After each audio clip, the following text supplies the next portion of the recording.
আর এটা হলো স্মল। এই দুটোর ভ্যারিয়েশন তোকে শেখাতে হবে। এবার যখন বি লিখছি এখানে আমরা, তোকে বলতে হবে যে দেখো বিটা কোথায় শুরু হচ্ছে, এইখান থেকে বি হচ্ছে হয়ে এখান থেকে বি শেষ হলো। আর যখন স্মল লিখছি তখন আবার উপর থেকে যাবে আর গিয়ে এখানে শেষ হচ্ছে।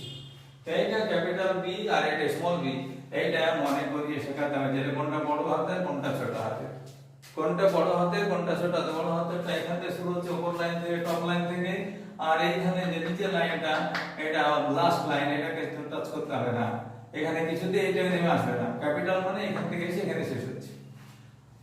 স্মল গুলো এখান থেকে কোনটা করে যাবে সেটাও বলে দিতে হবে যে কোনটা কত দূরে ডাইরেকশনে যাচ্ছে। এবার যখন আমরা সি লিখছি তো বলতে হবে যে সি এখানে একটা রাউন্ড করো ভালো করে, দিয়ে এখানে এনে এখানে শেষ করে দাও। এটা ভালো করে হাতটা ঘোরা